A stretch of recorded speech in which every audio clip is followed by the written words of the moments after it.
Quelle superpuissance choisiriez-vous si vous pouviez en avoir une? C'est une question fréquemment posée lors des rassemblements et au moins une personne choisira toujours la superpuissance qui la maintient cachée, l'invisibilité. Les statistiques sont également concordantes. Forbes a recueilli des informations auprès de 7065 dirigeants d'entreprises internationales en 2015 en leur posant la question de la superpuissance. Selon leur niveau de direction, entre 24 et 29% des personnes interrogées ont préféré l'invisibilité au vol dans ce test. Quel est le rapport entre l'opération militaire spéciale destructrice de Poutine en Ukraine et tout cela? Les génies militaires ukrainiens ont créé la capacité de devenir invisible, même si le commun des mortels ne pourra jamais voler. Oui, l'Ukraine a mis au point une cape d'invisibilité qui semble tout droit sortie de la série Harry Potter et qui donne à ses forces des capacités imbattables. Comment fonctionne la cape et à quel point un soldat qui la porte semble-t-il imperceptible? Dans cette vidéo, nous répondons à toutes ces questions et à bien d'autres. Pour commencer, nous répondons à la question la plus évidente. Qu'est-ce que cette cape unique exactement? En octobre 2023, nous avons vu la nouvelle cape de l'Ukraine pour la première fois. À ce moment-là, plusieurs publications, dont The Independent, ont commencé à en parler. Ce journal affirmait que la cape unique avait été créée en Ukraine pour protéger les soldats des capteurs d'imagerie thermique que la Russie équipe dans ses drones, ses chars et ses avions. Le concept était simple. Lorsqu'un soldat enfile la cape, toute l'énergie thermique générée par son corps est bloquée. En bloquant cette énergie, le soldat devient invisible pour les imageurs thermiques russes sur le terrain, ce qui leur permet d'accomplir leurs tâches sans craindre d'être détectés par les drones et les unités mécanisées russes. Le film présentant les capacités de la cape vous montrera exactement ce qu'elle fait si vous avez vu le film Predator. Dans le film, le prédateur utilise la chaleur corporelle pour traquer ses proies. Le même processus est utilisé par les caméras thermiques, qui affiche les personnes sous forme de taches rouges et jaunes à l'écran. La signature thermique caractéristique disparaît lorsqu'un soldat ukrainien enfile sa nouvelle cape d'invisibilité, laissant derrière lui un mélange flou de gris et de noir qui complète parfaitement les photos d'arrière, plan plus froide qu'enregistre une caméra thermique. Mikhailo Fedorov, ministre ukrainien de la transformation numérique et vice-premier ministre chargé de l'innovation, de l'éducation, des sciences et de la technologie, n'a pas tardé à faire l'éloge de cette nouvelle création lorsqu'elle a fait son apparition fin 2023. Avez-vous déjà lu des contes de fées sur les capes d'invisibilité? A-t-il demandé dans une déclaration? Eh bien, les Ukrainiens ont réussi. Les caméras thermiques russes ne peuvent pas voir les défenseurs en raison de la capacité de la cape à bloquer le rayonnement thermique. Nos soldats pourront ainsi fonctionner plus efficacement la nuit. Le vêtement semble tout droit sorti d'un conte de fées, comme le décrit Fedorov. Cependant, il est bien réel et les forces ukrainiennes l'utilisent pour combattre la Russie. Fedorov donne plus de détails sur la cape dans une deuxième déclaration publiée sur le site web du Congrès mondial ukrainien. En mettant l'accent sur les unités d'opération spéciales, il note que la cape protège les soldats ukrainiens de l'infanterie et des drones qui pourraient être équipés de caméras thermiques. Fedorov vante les mérites de la cape comme l'une des innovations qui aidera à sauver la vie de nos soldats au front, soulignant qu'elle est particulièrement utile contre les tireurs d'élite ennemis ou les groupes des forces d'opération spéciales qui mènent des activités de combat. Il n'a pas tort. Fedorov a publié une vidéo sur YouTube qui nous donne beaucoup plus d'informations sur le fonctionnement de la cape à l'aide d'une caméra thermique. La vidéo capture deux soldats debout l'un à côté de l'autre. Les drones et les unités mécanisées de Poutine seraient capables de se localiser sur le terrain grâce à la signature thermique rouge et jaune distincte qu'ils émettent tous les deux. On ne remarque qu'il n'y a pas de soldats du tout après avoir regardé attentivement le film. Il y en a trois. Pendant tout le temps, le soldat à la gauche de ses deux compagnons s'est caché à la vue de tous. Son visage créait une minuscule signature thermique qui est la seule indication de sa présence. Le soldat ne serait pas détecté par la caméra thermique s'il se retournait, s'allongeait ou couvrait son visage. D'où d'autres questions. Quel est le mécanisme qui permet à l'Ukraine de se rendre invisible et d'où vient-il? Fedorov nous apporte une réponse à la deuxième question. Il attribue la conception et le développement de la cape à Brave One, un programme gouvernemental ukrainien créé pour inciter les cerveaux scientifiques du pays à innover sur le champ de bataille. Il ne s'agit pas seulement d'une initiative ukrainienne, le gouvernement de la nation a mis en place une plateforme numérique où il invite des partenaires étrangers, y compris des experts militaires des États-Unis, à travailler ensemble sur des concepts techniques qui pourraient aider l'Ukraine à se défendre contre les armées d'invasion de Poutine et tout le monde peut s'inscrire. Pour soumettre votre concept au système, il vous suffit de vous inscrire sur le site web de Brave One. Si l'Ukraine estime que la proposition pourrait être utile sur le champ de bataille, l'équipe de Brave One évalue alors le concept, en apportant sa contribution et en aidant à financer et à garantir son avancement. Maxime Boriak, l'un des co-créateurs de la cape, nous est présenté par Brave One. Fedorov et lui nous explique plus en détail le fonctionnement de la cape. Pesant environ 2,5 kg, cette création ingénieuse est à la fois suffisamment légère pour être portée confortablement sur le champ de bataille et suffisamment portable pour être pliée et transportée dans un sac à dos lorsqu'elle n'est pas utilisée. C'est également une cape qui fonctionne par tous les temps. Lorsque le temps se gâte, l'utilisateur est protégé du froid, de la neige et de la pluie. De plus, le système de ventilation stratégiquement positionné de la cape empêche celui qui la porte de souffrir de la chaleur en été, lorsque les températures en Ukraine peuvent atteindre et dépasser les 22 degrés C. Le point fort, cependant, est le matériau de la cape. Nous savons qu'il s'agit d'un mélange d'isolant et de réflecteur, mais Boryak ne précise pas la substance exacte, probablement pour empêcher la Russie de lui voler son concept. La cape est maintenue fraîche et cachée des caméras thermiques par le matériau extérieur qui réfléchit la chaleur entrante. La cape isole celui qui la porte de l'intérieur, permettant à la chaleur de son corps de s'échapper progressivement par un certain nombre de minuscules orifices de ventilation. L'utilisateur est pratiquement indétectable, car cette perte de chaleur est si bien gérée qu'elle n'apparaît pratiquement pas sur les images thermiques. Le matériau extérieur a été intelligemment développé pour fournir également des effets de camouflage normaux, cela rend la cape utile pendant la journée. Le soldat ukrainien n'a qu'à s'allonger et dans les endroits luxuriants et boisés, il est difficile à repérer. Comme la cape a une capuche qui couvre la tête du soldat, elle couvre également presque tout le corps. Ce n'est que lorsque le visage du soldat est exposé qu'une petite quantité de chaleur corporelle s'en échappe.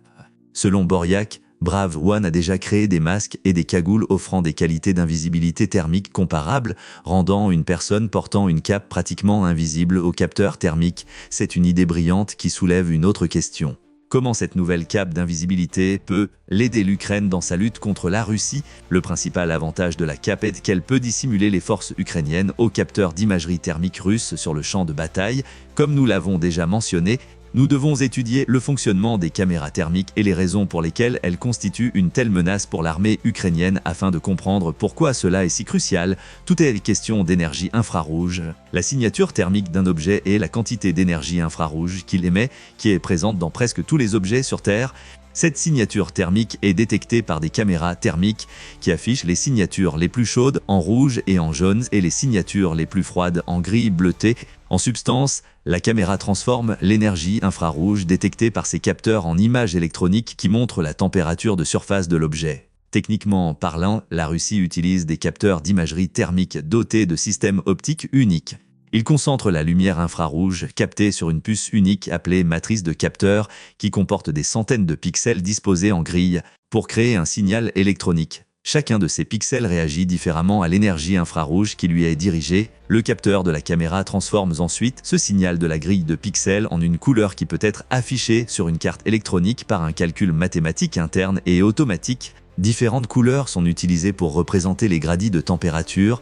Par exemple, le rouge indique la chaleur. Le capteur de la caméra crée une matrice de ces couleurs pour afficher les températures approximatives de tout ce qu'il capture. Une caméra à lumière visible courante est également utilisée dans de nombreuses photos thermiques. Afin de comparer et éventuellement de localiser tout ce qui émet une signature thermique, le transporteur est capable de prendre des photos conventionnelles et thermiques. Sur le champ de bataille, qu'est-ce que tout cela signifie ? Imaginez que vous êtes un soldat ukrainien qui se rend vers un objectif russe en traversant une forêt, même en été. Les arbres qui vous entourent sont plutôt frais et vos efforts ont fait monter votre température corporelle ainsi que celle de vos vêtements et de votre équipement. Un drone russe vous percevra comme une boule rouge et jaune en mouvement sur un fond d'arbres bleu-gris s'il dirige sa caméra thermique vers vous. Le drone peut alors se diriger directement vers vous car il sait exactement où vous vous trouvez lorsqu'il arrive à votre hauteur. Le drone vous tue après vous avoir pris en embuscade, votre mission a échoué. Le principal problème auquel l'Ukraine est confrontée est que, tout au long du conflit avec la Russie a radicalement modifié son utilisation des caméras thermiques. Dans une interview accordée à ABC News, Boryak explique comment la Russie s'est adaptée aux stratégies de l'Ukraine. Cela a beaucoup changé, il déclarait au journaliste d'ABC. Ce n'était pas un problème majeur au début du conflit car les images thermiques concernaient principalement les chars, les véhicules spéciaux et les avions. Lorsque la Russie a commencé à utiliser davantage de drones, l'Ukraine a rencontré de plus grandes difficultés.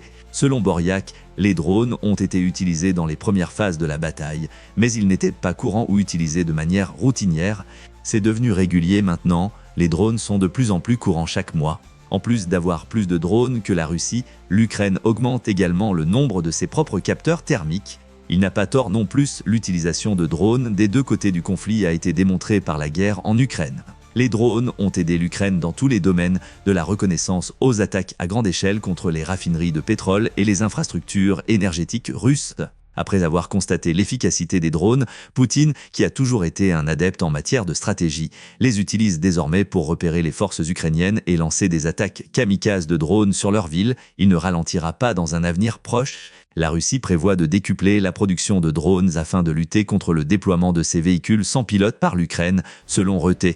Concernant la production antérieure de drones par la Russie, Poutine affirme que plus de 140 000 véhicules aériens sans pilote de différentes variétés ont été fournis aux forces armées en 2023. En 2024, la production de drones devrait augmenter de manière significative, soit d'environ 10 fois pour être exact. Selon les estimations de Poutine, la Russie a produit environ 1,4 million de drones en 2024.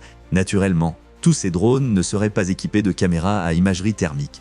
La majorité serait probablement des drones kamikazes que la Russie pourrait utiliser en conjonction avec ses bombes planantes et ses missiles pour attaquer les villes ukrainiennes. Cependant, Boryek note que la Russie utilise ces drones à d'autres fins. De plus, Poutine prévoit d'utiliser plus de drones que jamais pour traquer les soldats ukrainiens sur le terrain, si l'on en croit à l'épreuve de corruption dans les activités de formation russes à partir de la fin de 2024. Ces exercices de formation tordus, de quoi s'agit-il ? En d'autres termes, la Russie s'entraîne à utiliser ses drones pour tuer des civils en Ukraine. Al Jazeera et la BBC ont tous deux couvert ce sujet. De telles attaques sont devenues courantes dans la ville assiégée de Kherson. Selon la BBC, elle a analysé un certain nombre de vidéos qui prétendaient montrer des frappes de drones sur des civils, en passant 6 d'entre elles par son outil de vérification des faits, BBC Verify. Les images capturées par un drone alors qu'un opérateur à distance contrôle le véhicule sans pilote semblent être les mêmes dans toutes les vidéos.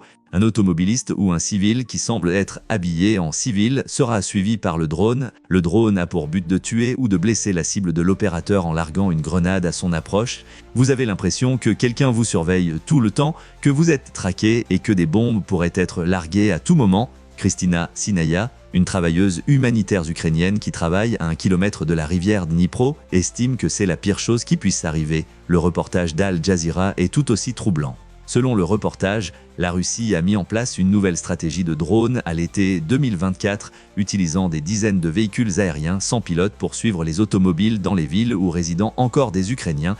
Avant de lancer des grenades, ces drones se livrent à ce que la publication décrit comme une poursuite semblable à un jeu vidéo. Ces attaques ont fait 16 morts et 144 blessés au cours des 2 derniers mois de 2024. Il y a 2 raisons aux frappes de drones. Pour ceux qui ont le courage de rester dans les villes ukrainiennes ciblées par les forces d'invasion de Poutine, ils sèment la peur. Cependant, Anton Yefanov, maire adjoint de Kherson, a déclaré qu'il servait également d'horribles entraînements.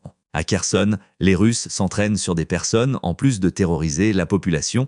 Après s'être entraînés à Kherson, ils sont envoyés à Donetsk, où les combats rapprochés sont plus difficiles, Yefanov a déclaré. Nous interceptons beaucoup de vidéos montrant des soldats russes à la recherche de personnes. Cela nous ramène au voile d'invisibilité que porte l'Ukraine.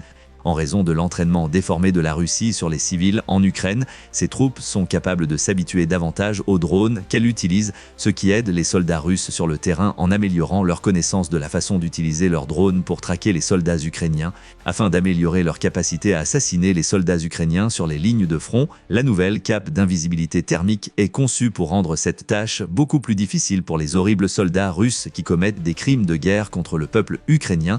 Contre quel type de soldats l'Ukraine prévoit-elle de se défendre contre les caméras thermiques? Alors, les tireurs d'élite et les membres des forces spéciales semblent être la solution pour le moment. En vantant les pouvoirs de la cape, Fedorov a mentionné que l'invisibilité était idéale pour les tireurs d'élite, qui restent souvent immobiles pendant des heures jusqu'à ce qu'il ait une vue dégagée de leur cible. Toute autre escouade qui doit opérer et effectuer des reconnaissances sur les forces russes tout en se cachant derrière les lignes de front trouvera également les capes bénéfiques. Les capes seront également utiles aux saboteurs et aux espions, ainsi qu'aux simples soldats ukrainiens effectuant des patrouilles lentes dans les installations militaires ukrainiennes ou monter la garde dans les postes d'observation. Un autre aspect des capes d'invisibilité ukrainiennes est révélé par leur utilité limitée. Elles ne sont pas parfaites.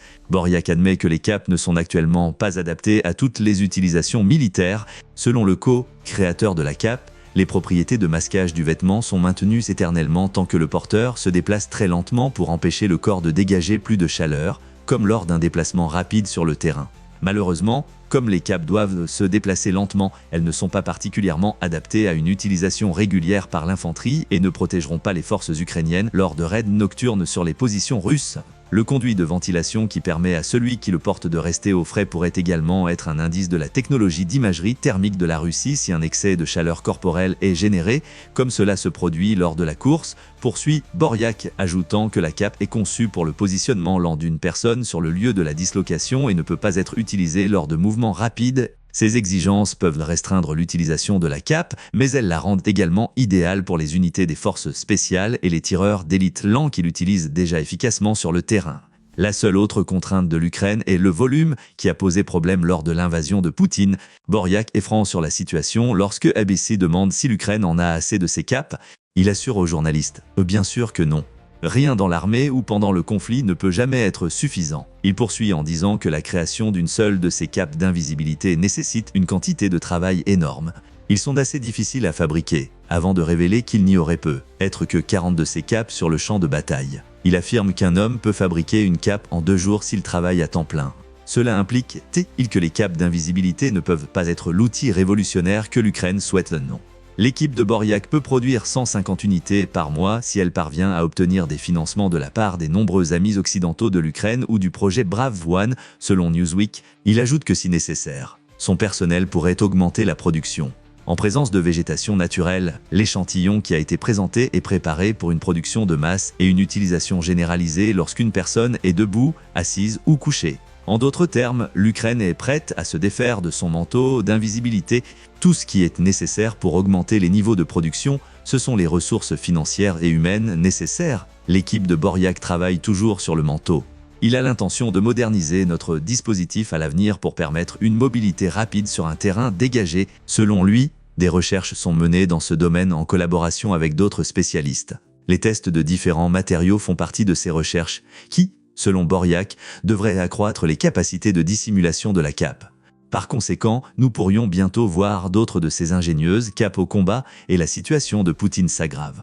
Outre l'équipe de Boryak, d'autres groupes déploient beaucoup d'efforts pour rendre l'armée ukrainienne invisible. Suite à l'invention de Boryak, le ministère ukrainien de la Défense a autorisé des essais pour d'autres capes antithermiques, dont 5 commenceront cette phase d'examen début 2024. Nous devons développer une substance à faible conductivité thermique et capable d'absorber la lumière infrarouge. Selon Vitaly Povalenko, ancien vice-ministre de la Défense de l'Ukraine, nous voulons camoufler le personnel et l'équipement militaire de la manière la plus fiable possible. Le Congrès mondial ukrainien note également que des échantillons de technologies de camouflage thermique comparables, tels que la technologie Barracuda de Saab et des échantillons de véhicules blindés suédois capables d'éviter l'imagerie thermique, sont désormais à la disposition de l'Ukraine par l'intermédiaire de ses alliés de l'OTAN. Les capteurs thermiques russes ne peuvent pas détecter les forces ukrainiennes qui se déplacent lentement en raison du voile de Boryak. L'Ukraine pourrait être en mesure de créer un camouflage thermique qui fonctionne pour l'ensemble de ses forces avec l'aide de ces technologies supplémentaires. Ce plan présente un seul défaut mineur. Poutine est impatient d'imiter la technologie utilisée par l'Ukraine pour rendre ses forces invisibles, tout comme il l'a fait avec l'utilisation des drones par l'Ukraine. La version russe ressemble à un soldat s'étendant en position tout en portant un cocon sur son corps. Il est lourd et beaucoup moins adaptable que la cape ukrainienne, mais il nous rappelle également que la Russie tentera constamment d'imiter toutes les innovations qu'elle observe au combat. Il est de la responsabilité de l'Ukraine et de l'OTAN de toujours s'assurer que sa technologie est supérieure aux répliques aléatoires que la Russie produit. Que pensez-vous des capes d'invisibilité utilisées par l'Ukraine? Pensez-vous que Boryak sera en mesure de passer à la production de masse avec l'aide de Brave One? Compte tenu de la dépendance croissante de Poutine vis-à-vis des drones, ces capes pourraient l'affecter le cours du conflit en Ukraine. Merci d'avoir visionné la vidéo et n'hésitez pas à partager vos réflexions dans la section commentaires.